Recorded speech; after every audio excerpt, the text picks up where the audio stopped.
G'day, everybody, and welcome to another DUC Migrating to Australia podcast.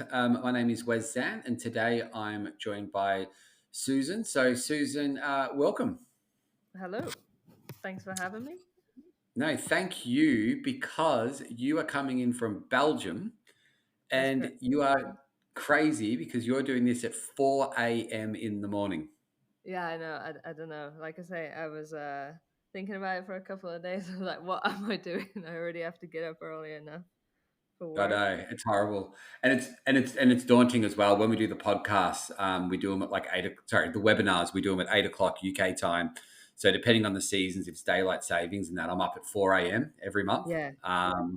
So I know the feeling. But what great commitment, because you've got a story to tell, and this is why we do the podcast. People like listening to people's journeys, where they're at now, what they're doing, how they've gone about it because we know we've spoken about this before, and this is the most hard. It's probably the hardest thing you'll ever do in your life. Fair to say?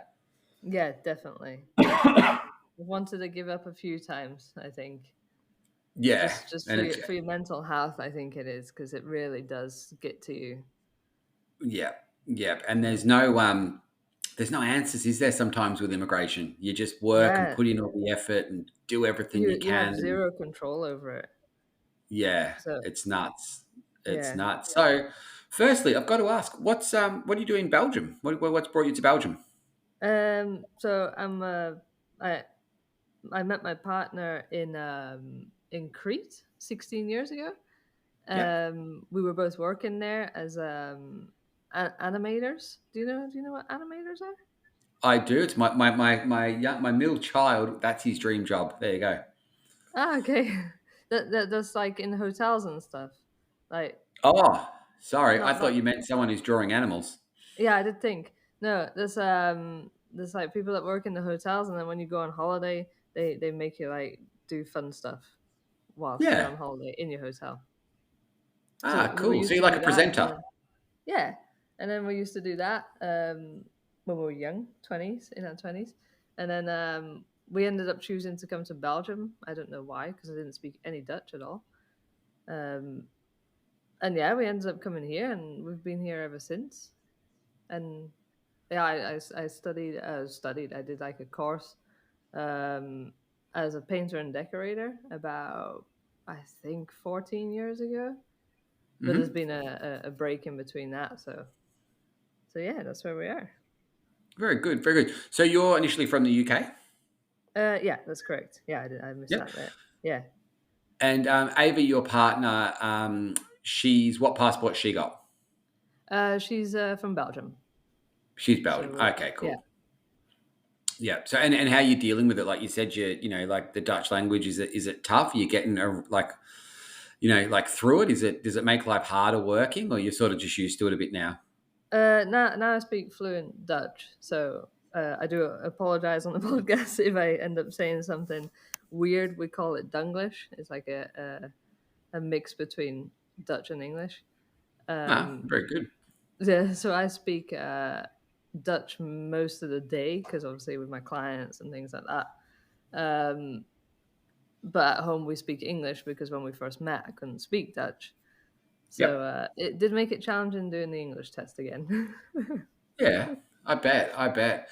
Well, yeah, definitely it would do it. Would you? Yeah, like that's crazy. I reckon learning a second language would be really tough. I did a stint in France and then moved from France to the UK because I just couldn't get the hang of it. It was just too hard Yeah, for me. Really yeah, hard. yeah. When we first moved here, I was like to her mother, I said, "I'll never be able to speak that language." They were all sitting on the table, and they were all chatting and stuff, and I was just like looking there, like, "Oh my god, what have I done?" And yeah, Yeah. but yeah, 14 years later, here I am, and I speak it perfectly. So yeah, Well done. 14 years, mate. That's a lot of commitment there, Susan. So you've done well. yeah. Yeah, Ava's a lucky lady to have you put that commitment in. Was there ever talks of like her moving to the UK? Uh, Not really. It was quite an easy decision. I don't know why actually. I think it was more me that was like, I don't really want to go back to the UK. It's always bad weather. But then, yeah, I realized pretty quickly it's also bad weather here. So that was a the wrong I, decision to make. I was going to ask that one. I was thinking that, like, surely the weather would be similar, but Yeah, it it is. must have its I was perks. young. I was young and naive. Ah, there you go. There you go. All right. Well, look, let's talk about your journey so far, I guess. So, you're the main applicant. You're Yeah, a painter and decorator. So, yeah, you did your AQF3 and the skills assessment. So, for the listeners out there, the AQF3 is the Australian qualification. So, Susan had to do that via recognition of prior learning. So, she had to prove she has the necessary skills for an Australian school to rather than doing an apprenticeship, do it via recognition of prior learning to come out the end of it with an Australian qualification. So, was that hard? Was it easy to get your Australian qualification? Uh, to get the qualification was really easy and quick. Yep. Um, to gather the evidence, I completely blanked out. I opened the portal. We started. I think we had a first conversation with you in January 23. Yep. Um, then we met Mars, and then she gave us a portal and stuff. I opened it. First thing we did was started gathering like all the other documents, like your pay slips and all those things. And then I opened the portal for the AQF, and I just became so overwhelmed. I went through this list, and I think, what was it, 26 units that you had to fill in, and I just became so overwhelmed. And then Ava was like to me, she was just pick one. It doesn't matter where it is in the list that you know how to do. Well, I obviously knew how to do the other ones, but I just didn't know how to like yeah, bring it over like in photos or videos and things like that. So Yep. I took her advice, and I started at the ones that I knew for sure. Arcade wallpapering, for example, I'm pretty good with that. So I just started gathering photos that I had already, adding them slowly. And it did actually take me 8 months because I started putting off the ones that I wasn't too sure about. Yep. Like I think in one of them we have to do like asbestos and lead paint. And yeah, I've never done that. I was never taught how to do that. So I had to do some research. I had to ask my colleagues and things like that how they would do it and how Australia would do it, because obviously that's important because that's where you're going. So you need to know how you guys deal with that stuff. Yep. And but yeah, it eventually took me 8 months to get there, and 3 weeks to get the actual certificate. So it Wow. was actually That's me that took it so long. Yeah, but I think in general it's really difficult because those units of competency are hard and they're mapping you against the Australian qualifications. So, Yeah, being in Belgium, the UK, doing tasks that you haven't got. I think again, it's like a huge challenge. I say this in every podcast. It's just hard. It's daunting, but yeah. hats off to you. So you got that bit done, and then the skills assessment with TRA. How long did that take to come back? Because that's never comes back too quick, does it? No, so we put it in I think October last year, Yep. um, and it took eventually about 7.5 months, I think. Wow. And Um, that was with a positive assessment straight away? yeah, so because I had the AQF, I didn't need an interview or anything like that. They had all the Yep. documents I needed, and Mara said to me, "You don't need anything else. They'll just get back to you with one paper." A So we literally 7.5 months later, piece of paper that a tells you piece that of you are paper. approved for the skills assessment. Yeah. And I was struggling mentally with the idea of like, I've just done this AQF, which is Yeah. an Australian qualification, and now I have to do or wait 7 months for this one paper that says actually the exact same thing as my AQF. I Yeah, just, yeah, it's crazy, I isn't was it? really struggling with the idea. And in those times, I was like, "This is why. What are we doing? This is just ridiculous." But when it comes through, I had like this massive excitement. I was actually on a scaffolding at the time when I saw the Okay. message from Mars, and I was just so overjoyed for about 10 minutes till I realized we have a massive wait ahead of us again. Yeah, you move on to problem number 2, putting in the EOI and doing the English test and everything like that. So you mentioned the English test before. So how did you go with the English test?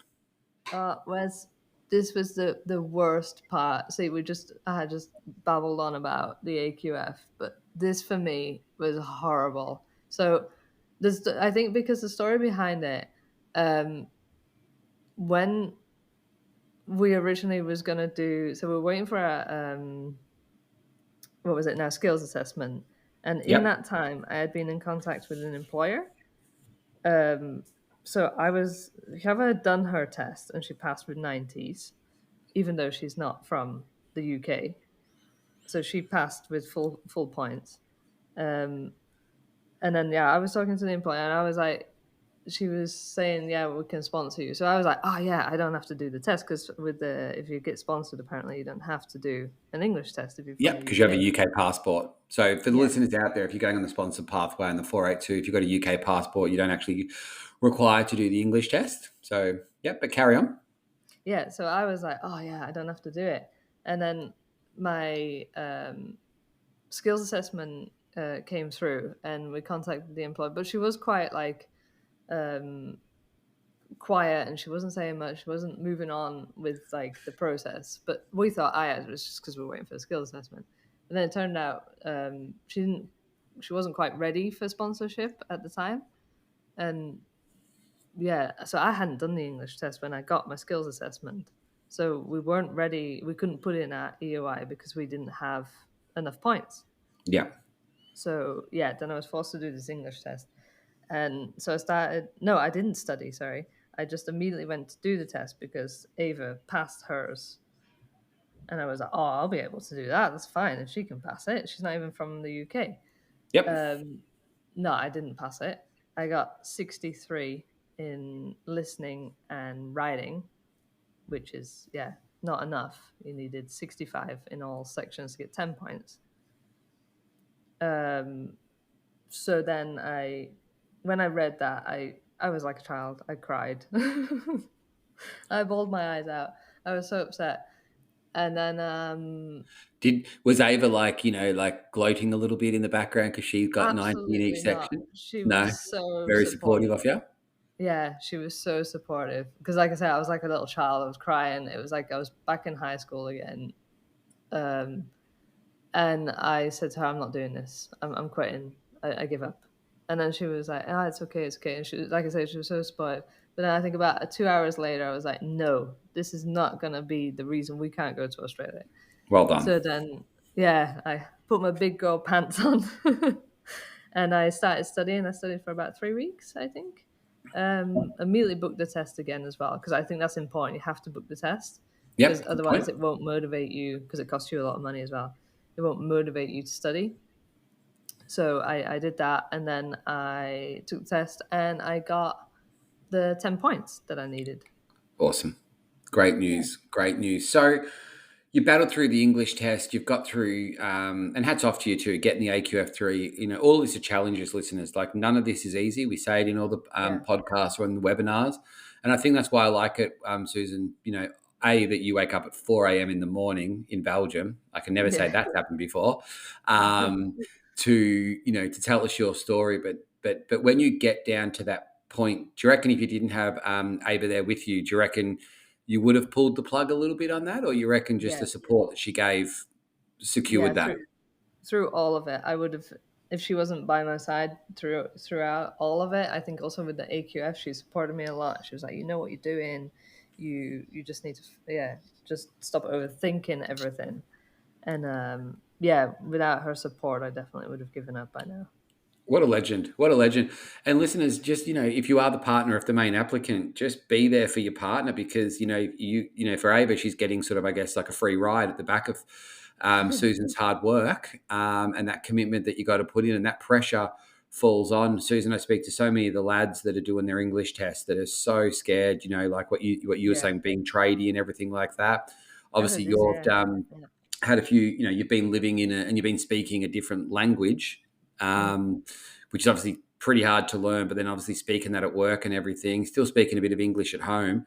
To come Yeah. back and do it, Yeah, it's really good. So, guys, if you are the partner of the main applicant, don't forget what that support actually means for your partner, because the pressure is there on your shoulders. And without you doing that, you wouldn't be at the stage now where you're eligible to put in what we call is a expression of interest. So, what we'll do, let's go back, Susan. What was the inspiration to, have you guys been to Australia before? What was the background of you guys putting yourself Yes. through all of this? Yeah. So we Ava came up with an idea back in 2014, I think, and I was working full time. She was also doing full time work and stuff like that, and we were just plodding along as you do. And she was like, "Oh, what do you think about Australia?" And I was like, "I've never really thought about it actually." And then she started looking up stuff, and she came back to me and she was like, "Oh, we can go on a work holiday visa." And I was like, "Oh, okay, that sounds interesting." So we started doing some research, and yeah, by the next year, then I quit my job, she quit her job, we gave up our apartment, and we went on a work holiday visa in 2015. Wow. Um, yeah, we just gave up everything. And was like, "Come, let's go." I think we were 27. Yeah, in 20. 2015. I'm 37 now. Yeah, it's about 10 years ago.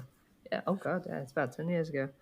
Yeah, there you go. There you go. Yeah. Um, Susan, what I might get you to do is just make sure we get a bit of a loud voice, just in case it does get quiet. And just for Yes. listeners out there, guys, we are not we're not a professional media company or anything like that. We're just a standard migration business that tries to give you listeners as much information as we can to help your journey and speak to other people that are that are doing this and going through the process, to give you tips and just give you some content when you're walking the dog, doing whatever, listening to our podcast.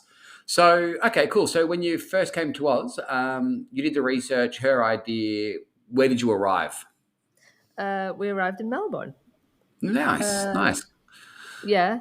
Actually, funny story. The first morning when we woke up, because we had rented a room with someone, and so the morning we woke up, that we could hear like this strange noise outside, like a monkey, Okay. and we were like, "What? They don't have monkey," and we were in the city as well, so we were in Melbourne as well, and we were like, "But they don't have monkeys here." We were so naive, and so we were like looking at each other. What is that? What is that? So we ended up asking our host, and she was like, "Oh, that's a kookaburra." Wow. Oh, we thought they had monkeys in the trees. No, it was a kookaburra. This has got a very strange sound. Yeah, bright and early too, waking the neighbourhood up, letting everyone know that Yeah, the yeah. kookaburra is there, trying to dig into the grass and get its worms and everything else first. That's what they Yeah. do. Bright and But early, the we sun comes up, you'll hear them. yeah. But it was just so amazing. It was like in the middle of the city, and there's these kookaburras waking you up. It was amazing. We woke up the first morning, we were in love already. Yeah, good Yeah. stuff. And then, so how long were you in Melbourne for? Not long. So I knew someone from when we worked in Crete, and he was working in Hall's Gap. Yep. You know Hall's Gap? Yeah, you'll know Hall's Yep. Gap. In a at a campsite, and he sent us a message saying, "Hey, are you guys looking for work? Because I know you've come over and stuff." And we were there literally a week, and we had gotten work. We went up there to Halls. He picked us up in Ballarat, and yeah, we drove up to Halls Gap, and 2 days later we had the job as cleaning ladies on the campsite. Yep. So we worked there for about 3 months, I think it was. And was it hot Uh, or cold there, Susan, when you got there? well, well, we came in October, so it was just starting to warm up. It was chilly in the like cold in the mornings and stuff, but no, it started to warm up as we were there. But I think it was good because it kind of like acclimatized us a little bit. Yep. So yeah, that was great. But then we eventually bought a van, and then we traveled from Melbourne to Adelaide, across the Nullarbor to Perth. We did the coast of WA. That was Nice. amazing. That was So you yeah, went from the Nullarbor plane, what, through Esperance, then Albany, Margaret River, that way? yeah, Yeah, we went down. We we did like we tried to do like the Cape to Cape. Do you know the Cape to Cape? Yep, I do. Yep. Yeah, we tried to do that, but that was quite challenging. So we gave that up, got back in our van, and headed back up the coast towards all the way to the top. Busselton? Is it Yes, Busselton? that's correct. Boston. Yep. Yeah, and then we went up there. That was too hot, so we ended up having to book into a B&B because it was way too hot up there. How hot was it, Susan? Hot. I think the water at the time, because we've gone swimming. I think the water. I want to say about 30 degrees. The Is that water was 30 possible? degrees. Yeah, is that possible?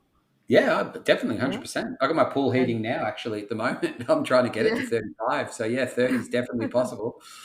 and the outside temperature I think was in the 40s. It must have been in the 40s. It was way too hot to be in that van. Also to sleep and stuff. It was just not possible. Yeah, it just comes sticky, doesn't it? It's like Oh this, yeah, everything's yeah, sweaty and just yuck, and it's so confined. And you've got your yeah. windows and all that, maybe a sunroof, and you keep your door open and all that. But then you got the, not just the kookaburras animals we've got, you got all the other pesky little animals that are going to come in and try and Yeah, nick your food. spiders. We had some spiders in our van as well. Yeah, huntsmen's or dangerous ones. Huntsman's. We Yeah, had one. Luckily, it was on the outside because we had like a net inside over the bed, and yep. it was on the other side of the net. It wasn't on the inside, so that There was you an go. There you go. It's experience. probably just hitching a ride, you know. Yeah, and not for Trying very to, long. that's it. Trying to probably get away from the heat as well. So, Yeah, how long in total were you doing your work and holiday for? I think about 8 months. So we Yeah, we did nice. all the way to WA, then we crossed to Brisbane and so we didn't really do much in Northern Territory. We kind Yep. of just drove past that a little bit, and then we went all the way over to Brisbane, Cairns, Brisbane, and then we left actually from Brisbane. I think about 8 months later. And you know when you bought the van and that was it like is it easy to do? Just like pick up a van. Obviously, it's designed to do what you want to do. Did it break down or anything? Were you anxious about like 'cause you don't probably know too Uh, much about a car when you just buy it. It's travelled a lot. well, we found it on Gumtree. Yep. I don't know. Do they have Gumtree in the UK? Uh, Yeah, they've got gum. I um, think they've got gum tree everywhere. oh yeah. So we found it on there, and it was a young girl who had gotten the van. It was a Volkswagen Transporter Nice. from 1994, so it was Oh, cool. very What color was risky. it? White. Yeah, cool. I can picture them. Um, so we found that, and she had gotten the van from her grandfather, but she, she didn't have time for it, and she needed the money for her college course and stuff. So she sold it to us for about $5,000, I think it was. Nice. What'd you Um, flog it off for when you left?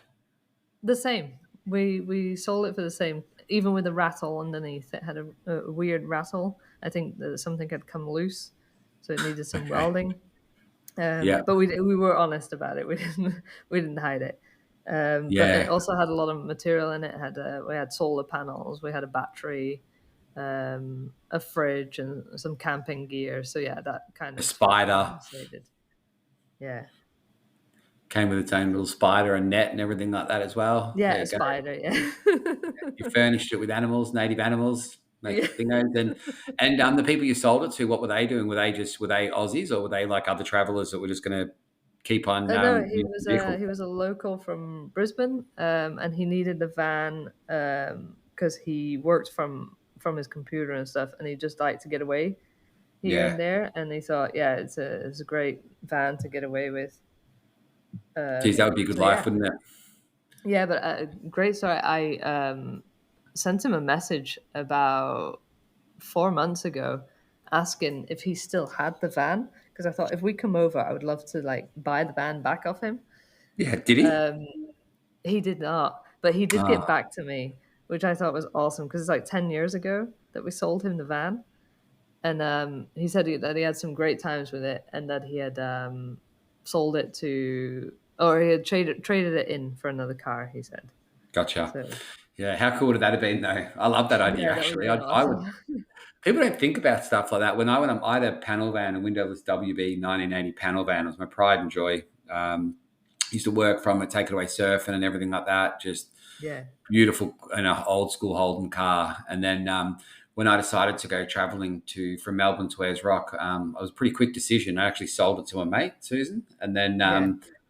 probably about 10, 15 years later, I was like, I said, I remember I said to him, I sold to him for bugger all and said, mate, don't sell it. I'll just buy it off you. I just want to take off and I want money for airfares, but I'll leave it at mum and dad's house because meant the world to me.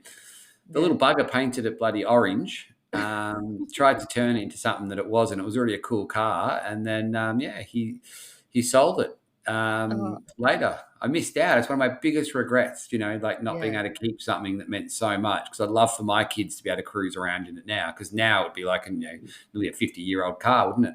Like, Oh, yeah. Yeah, that would have been awesome. Oh, what a yeah. shame. I know, Yeah, I and forgot about I that. remember Yeah. taking that with one of my first girlfriends from Melbourne up to the sunny coast when I was like a Yeah. first year apprentice. Yeah, and it was just awesome. Like doing that Yeah. sort of lifestyle. I think that's what so many people do when they think of Oz. They go, Yeah. "Oh, we take back to those days." But you mentioned it was 10 years ago. What's happened Yeah. in 10 years, isn't it? So we get older and everything like that. Probably our views and thoughts change. Probably responsibility comes into it a little bit now. You're more Yeah. free back then. And then, but you still want to go back to that. And do you feel that when you guys come over here, is that sort of the stuff that you guys want to do? Do you want to go back and obviously you hinted about getting the car, but is that something that you and Ava want to do? Is go traveling when you first get here, or are you looking to settle and start work? Oh no, that we feel like we're in our 20s again, and we definitely want to do it again. So we're actually already planning for next year, even though we haven't had an invite yet. We're planning to do first Europe before we leave. Europe. Um, yeah, so we want to travel around Europe for about 6 months. Wow. And that would be Yeah, obviously in the summer of Europe. yeah, definitely. We Yeah. would never do it in the winter. So, and then after that, we want to do it in Australia before we settle down again, because that's it, isn't it? I've just turned 37, and I think if we now just come to Australia, get a job, that'll be it. I think Yep. so. You kind of need to take this opportunity when you're not working full time to, yeah, if you've got the funds or the means, because it doesn't necessarily have to cost a lot if you do it right. Yeah.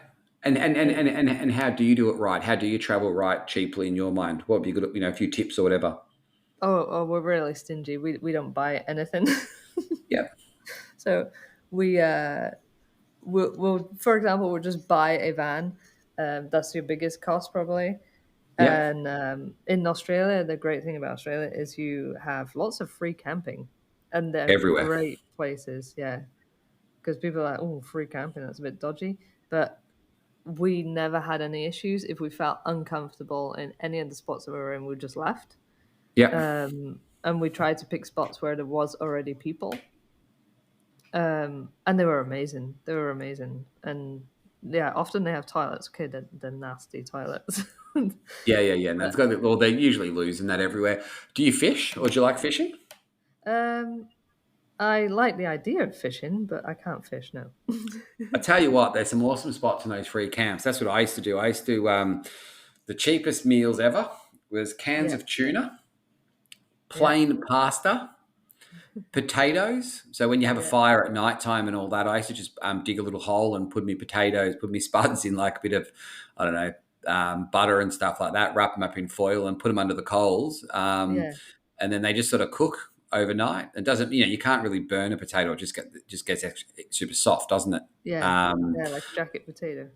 Yeah, pretty much. But obviously, without all the good stuff, it Yeah, was just butter and rolled up salt. But it was that, and then you'd go out and catch a fish, and that was your food. And you spent. I think when we did Oz, I remember saying I was on like a budget of $7 a day was my budget. yeah, $7. So yeah, obviously that didn't include fuel, but usually would stay, Susan, in one spot. So I think when you're traveling yeah, and all that, and if you've got your tools and you can pick up a bit of work, you can probably extend it, because I get 100% what you're saying. If you can do all this traveling and that now, then when you yeah, do settle and find a place and you sort of feel that you've accomplished those tasks, it's not yeah, on your mind going, I need to do it. But part of the Aussie culture is what lots of you'll see lots of people when you are traveling around. You see lots of retired people Yeah, we because we do. get our superannuation. So we get our 10%, an employer will contribute on top of someone's salary in Australia. Yeah, So when you hear, you'll see all the ads on the tally, and they'll be like, "There's different super funds you can use, whatever, Susan." But you see like two teachers walking down a set of stairs, and they, the commercial pauses, and they said, "This lady used this super, this one used that, and this lady comes away with $500,000. The other lady come home with, 460,000, whatever, because depending on the super fund." But you yeah, look at it and you go, "Wow!" Like imagine having, you and your partner working, retiring, and then have that. And then you'll yeah, see so many older people traveling, and that's what they do. They spend, if they own their house, they just buy a caravan, and that's how they spend. That's how they spend their yeah, super. How good's that? yeah. Yeah, yeah. We saw a lot of old people as well, and they had these massive like camper vans and things like that. They knew what they were doing. They knew We better what they were doing than what we were doing. when we were on the Nullarbor plane, I remember this so well. There was a sticker on the back of the car, and it was Viagra. Okay, and it stood for Veterans Ignoring Age Going Round Australia. There you go. Brilliant. Yeah, that was thick. I remember thinking how clever it is for like 8 hours as I'm behind this bloody slow truck, camper thing. Yeah, Just going, yeah. that's so good. Like that's clever. So, and then so when you do your travel and all that, you go from Europe, you go to Europe and you do a bit of Oz. Where do you think you're going to call home? Have you got like a certain state or a certain area that you and Ava want to call home? Well, uh, Ava's like stuck on Western Australia. Yeah, I really enjoyed Queensland because it had like a mix of nature in the yeah, sense of like you've got the mountains, you've got the tropical, um, yeah, so you get the rain and the sun, and yeah, so you get a bit of everything. But yeah, the West, yeah, it's just plain sun, and I think that's what Ava's more going for. I like both, so but I guess it just depends where we get invited. We've put invites in all the states that are open at the moment. yeah, Um, yeah. Got to be in it to win it.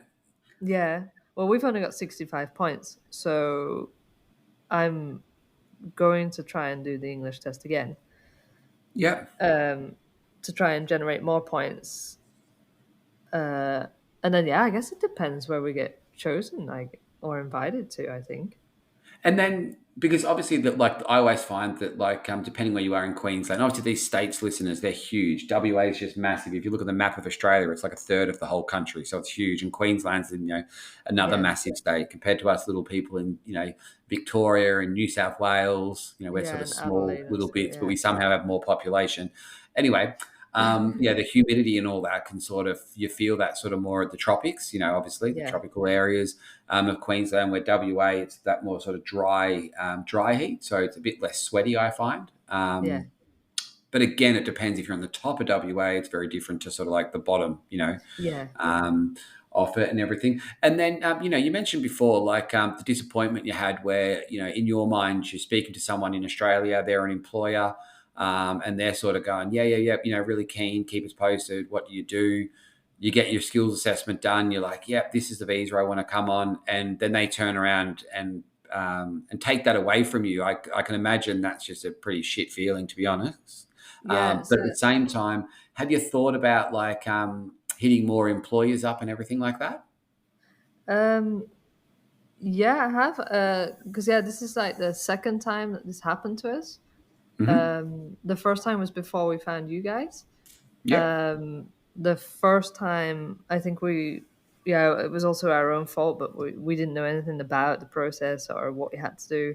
We spent about a year communicating with them till Wow. eventually I had said to them, look, this isn't working. I don't think you're committed to this or you're serious about this. So we'll just leave it there. We are actually still in contact with each other. Yep. And they do have a job for me if I get there by myself, Yep. which is also good. That's in Adelaide. Okay. Yep. And then the other one was from New South Wales, and yeah, that was a tough one because she did seem really serious and genuine. And again, I'm still in contact with her, so she could still figure it out. But I understand for them it's also very hard. They don't know me, they don't know who they're sponsoring, and for them it's also a big process, and it costs a lot of money as well. Yeah. So It's tough, isn't it? You yeah, really it's kinda like a dating app sort of thing, I guess, isn't it? You sort of don't know yeah, what you're gonna get, but if you go to bad date, I guess you can just sort of bail at the end of it. yeah, Where this one, but, both parties are committed and there's a financial commitment. investment, Yeah. waiting. Now there's someone else we need to talk about. What's this Bailey? He's our Australian Labradoodle. There you go. And how old's Uh, Bailey? he's 4. Okay, so Um, still he's I bet that mischievous age a little bit, but probably calming down. What's the definitely. plan with him when you go around Europe and then when you get to Oz? Well, he always travels with us anyway. Yep, When we go on holiday and stuff, we yep, usually do a holiday with the airplane and a holiday with him with the car. nice. So he's used to long drives in the car. He does really well. Um, so he'll be coming with us on our Europe trip. Yep, And then he, in the meantime, will also be preparing his long process to bring him to Australia as well with us. yeah, very good, Um, very good. Because they're not cheap getting the dogs over, are they? no, and the process is also very complicated. Yep, Um, you have to do everything right yep, because you have to work with like an import permit and things like that, and then he has to quarantine for normally for us 10 days, but I think from the UK it's 30 days if I'm hmm correct. yeah, I believe so. Um, yeah, so that's a long process for him as well. Um, but yeah, he's part of the family. We can't leave him behind. No, no, I don't think I'd. If I had a dog, I don't think I would either. I think it's just those. Again, it's just one of those extra challenges, Susan, isn't it? Yeah, You bloody, Bailey, hey, it's just got to be there, and it's just that extra challenge for when you come around. But I think the way that you and Ava are looking at it is like you're pretty chilled with it all, and you'll just make it work because that's what you've done. You've had these yeah. issues, and you just make it work. How about telling people and everything like that? Who have you told? Like, was there between you and Ava's family? Is it challenging to leave people behind, or were we getting much Uh, feedback? we told everyone from the very beginning, so about 2 years ago. Yep. So obviously the question comes up, when are you going to Australia? Why are you not Yep. in Australia yet? No one understands. And anyone who's listening that's going through this process, I can imagine you know exactly what I'm talking about. Everyone's always asking, why is it taking so long and things like that. But they were really supportive about it. My family's easy because obviously I've lived in Belgium all this time, so Yep. they're used to me not being there. Yep. I do try to visit once a year, but they're used to it. But I think it's going to be more challenging for Ava's mum because we see her every week. Um, she will come over on holidays and stuff, but she's very supportive as well. She's like, "You got to do what you got to do." So that's been really good. And yeah, she will make the trip over. I think as long as she can. But yeah, I think it's going to be more challenging for her. Well, yeah, it will be. It will be that. Well, now you get to fire back for support that she once gave you at the start. So Yeah, there you go. Sort of yeah, swings and roundabouts, as they say. Now, yeah. what about obviously, if you could sort of give someone advice, maybe people who are waiting or something like that. What advice would you give people that are waiting and maybe even looking to move to Oz?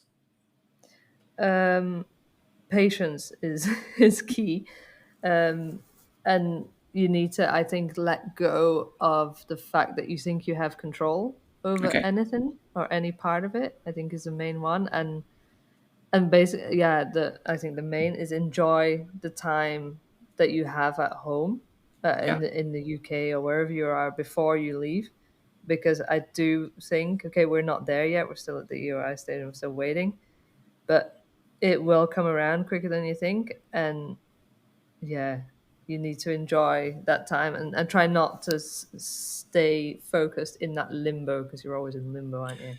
Really well said, Susan. I think the people that you see really struggle, they probably are just waiting for that. They're not living their life. It's sort of. I know it's tough Yeah, because you've got so much to organise, but if you can sort of put it as, you know what's coming, you know what's going to happen. You've just got Yeah. to deal with it at the moment. It's just the way we are, in 2024. We're in, what's this, the 26th of the 9th, 2024, when this is recorded. And yeah, it is. It's different to what it was, like 4 years ago. Well, no, Yeah. 4 years ago, that pandemic just destroyed everything. Back in 2018, you'd be waiting 9 months. You know what I mean? Like, it Yeah. was just so different. And now I think people that listen to this and other people that are on Facebook groups that have done it, pre 2020 or, pre the pandemic, was like, well, wasn't as hard. And I think the challenges now are harder. And, if we look at employer sponsored visas, they're not taking, they are taking a little bit of time as well to come through. So Yeah. there's so many things, but I really hope you stick with the, the visa that you've got now, because it was really funny. A couple of weeks ago, we did a podcast, and one of the guys was saying, I won't mention his name, but if you listen to the podcast, you'll know him. He was basically saying exactly what you said about he hates it because he's going to be his third Christmas now, where the people are saying, people just think, going to Australia is easy. It's like just jumping on a train and, or Yeah, a they really do. train, Yeah. a plane, and you just get there and you live there. Obviously, there's a whole thing that we do to get there and everything. And but anyway, after we did the podcast, 2 days later, he gets his invite. So Maybe I'm that was the hoping that the hours. visa guides listen to our podcast, and I hope they Yeah. and the states. We've actually got a webinar we're doing where I interview this Tuesday coming up. I interview South Australia government. So if you can get on there, you'll hear me ask them quite a few times. What's the plan? Who are we inviting? How can we do it? Yeah. Like getting as much information on that. So, but Susan, firstly, I want to thank you so much for being an awesome client of the Down Under Centre. It's been tough for you. It's been Thanks for emotional, having me. but Yeah. you guys have been good. And secondly, waking up at 4 a.m. in the morning to give these listeners a bit of your journey, I'm sure they will appreciate it. Yeah. What do you got planned for the rest of the day? Do you go back to bed now, or do you? What do you do? No, I got to get ready for work now. I got to leave in like an hour for work. Oh, there you go. There you go. Well, Susan, all the best for you and Ava. And anything else you'd Yeah. like to add or anything like that? Yeah, I'll do a quick shout out because she did mention it. A quick shout out to Vic. Vic is our agent. Oh, yeah, Vic. Yep, Vic's currently in New Thanks South for putting Wales at up the with moment. thanks for putting up with all our questions and sleep once in a while. Yeah, I know she needs to sleep. That's okay. Look, as a team, we understand it. And I think that's why we put all of our clients in one Facebook group. So, listeners out there, this is challenging. It's not easy. I say it all the time. Probably sound like a broken record, but I think that's the message we want to get across. That it's real. It's real life, isn't it? And Yeah. I really, I would consider myself a bit of a traveler as well. I know we're having 3 kids. It sort of slowed me down, and I can't wait. Susan, to take the time now when the time's right with business and my family to actually take the kids around Oz. I'd love to do that. Probably not in one hit, but do a couple of month stints and maybe go from Vic down to Queensland, get the top of there, and then next year do down to WA, and then obviously through the middle. You've got to do that. I think living is more than just being in that stable wake up routine. And you break it, but if you can make that stable routine something that you enjoy and it becomes easier and more comfortable, because we all have to do that period in our time. Like, there's no doubt about it. If you can do that in an area, guys, where it feels better, then why wouldn't you? You know what I mean? Yeah, exactly. Yeah. Why wouldn't you? So I think you guys are on the right track. So I wish you guys all the best. And guys, tune into our next podcast. And thanks for all the supports and listening. If you'd like to join the podcast, or you've got any stories you'd like to hear, or if you want us to talk about something specific, just let Lisa know. And all the best, guys. And we'll speak soon.